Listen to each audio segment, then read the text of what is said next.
Ensign Bill Edwards, the Finback photographic officer, recorded the rescue on film. After 3 hours at sea, Bush's ordeal was over. He had been one of the lucky ones. Today and not tomorrow, there's no time to borrow. Today, well, something's gotta give. Today is a good day. Today and not tomorrow, there's no time to borrow. Today, well, something's gotta give. Today is a good day to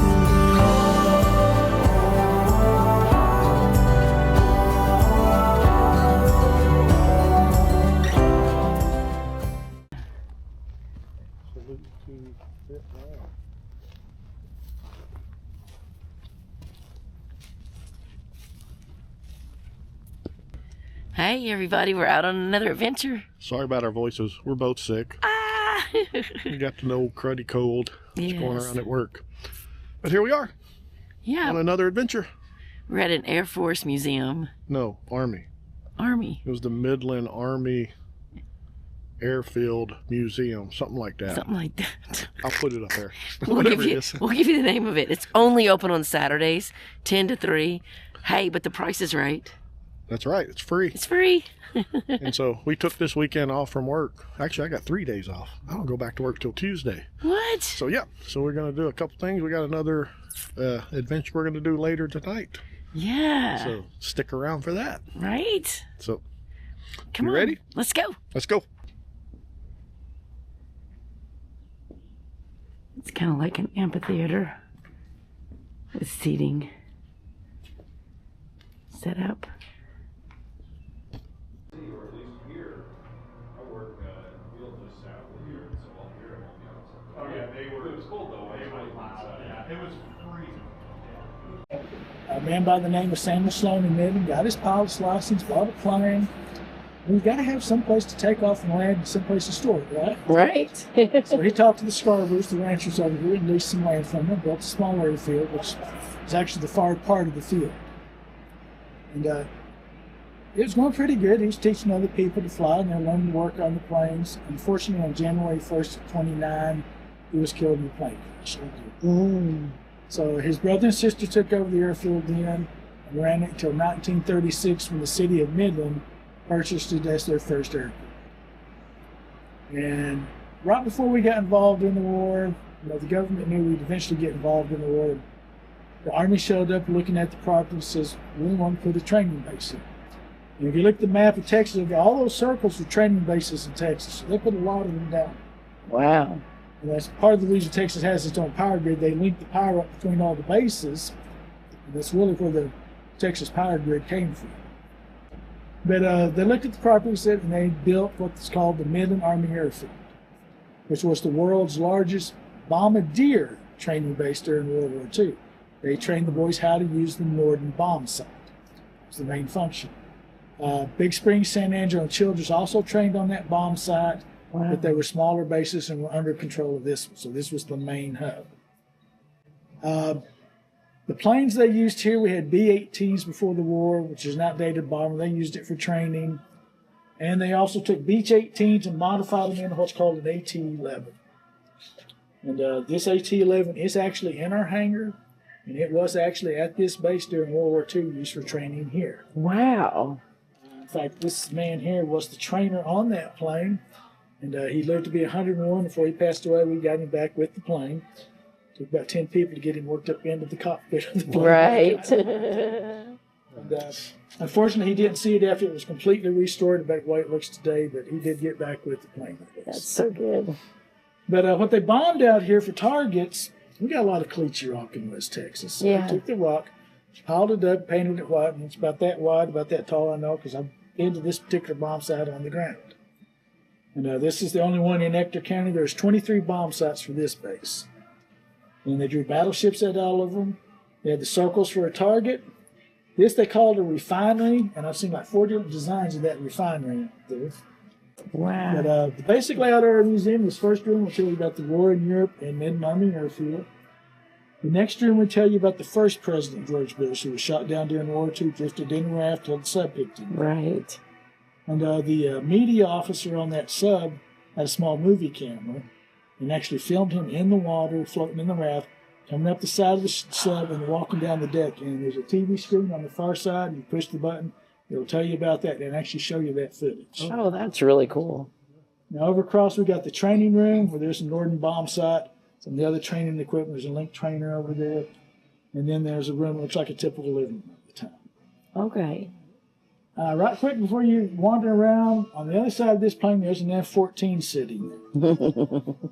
The Navy flew that into us in the mid-90s, pulled it behind our hangar, parked it, get out. Here's an F-14 for your museum. Enjoy it. Bye. And they left. And we're sitting there going like, an F-14, World War II, that doesn't fit. It doesn't go together. Doesn't go together. So we let it sit outside. It got kind of rough. You know what the West Texas sun does to stuff. A little over 5 years ago at an air show, a guy shows up, spots that F-14, sees the tail number and goes, that's the F-14 I was crew chief for. And he told us about it. He said he was the crew chief for was Fast Eagle 102 the day it flew off the Nimitz aircraft carrier in the Gulf of Sidra incidents against Libya. And they sent some planes up against him and Fast Eagle 107. Had a conversation, didn't go very well. Our guys shot them down.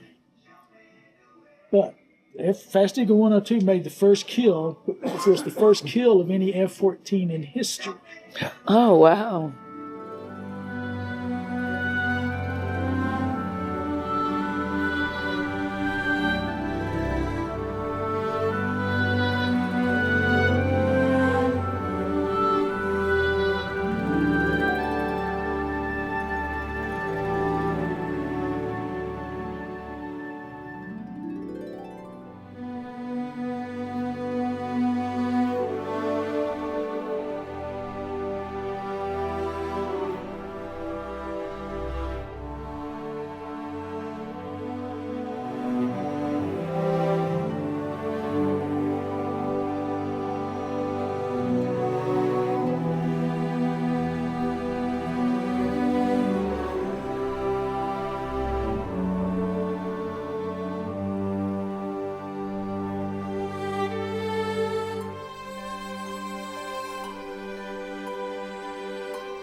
It's from NAS Pensacola.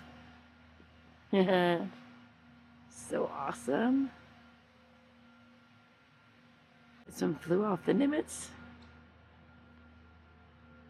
It's been completely restored. Let's tell us a little bit of story about it.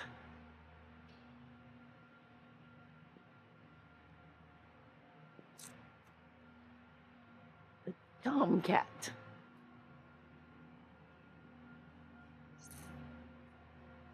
When we lived in Japan, Earl used to recover these when they would land.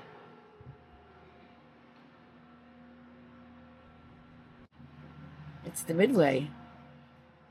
We got to go on it in Seattle once. That's George Bush.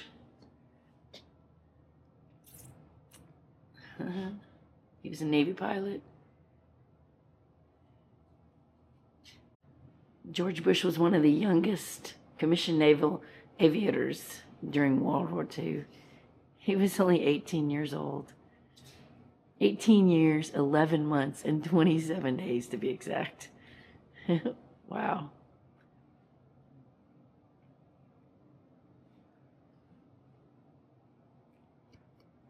joined by airplanes of Air Group 20 off the USS Enterprise. At 8:15, the fighters broke away from the formation to begin their strafing runs to suppress anti-aircraft fire. At 8:25, Bush rolled into his attack, following Commander Melvin and Lieutenant Doug West. At almost the same instant, his Avenger was hit in the engine. Fire and smoke began to stream out from the cowling. Despite the hit, Bush continued his bomb run and released the 4 500-pounders on the target. With fire spreading throughout the plane, Bush came off the target toward the open ocean, ordering the crew to hit the silk.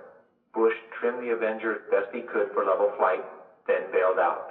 His head struck the stabilizer, a glancing blow, and his parachute snagged for a moment, tore, and then was blown off by the slipstream. Bush, dazed by the blow to his head, drifted down to the water, descending faster than normal because of the torn parachute. To avoid becoming entangled in the shroud lines, Bush freed himself from the chute and plunged the last 20 feet into the ocean. He came to the surface and yanked the toggles to inflate his Mae West. The weight of his shoes and his flight suit kept pulling him under the water. Bleeding from the cut on his head, Bush searched for his seat cushion, which contained his one-man life raft.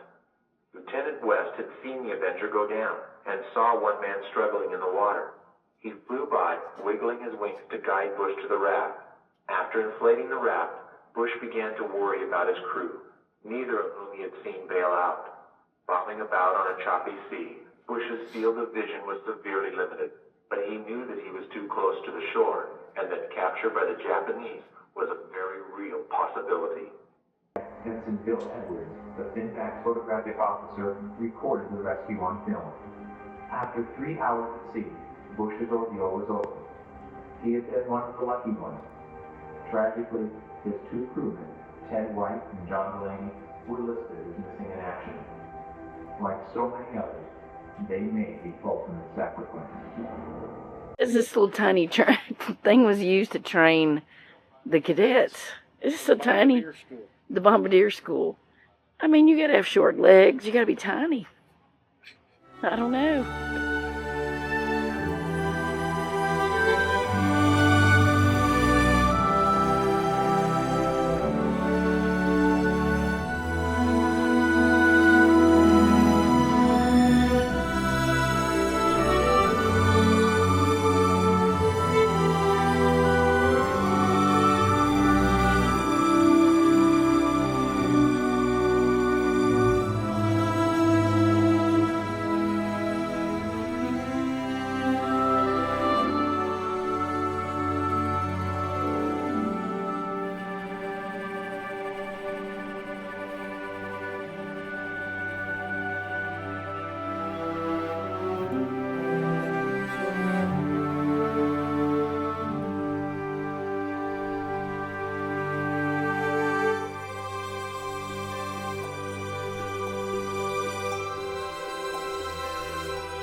This little like remote robot towing little thing.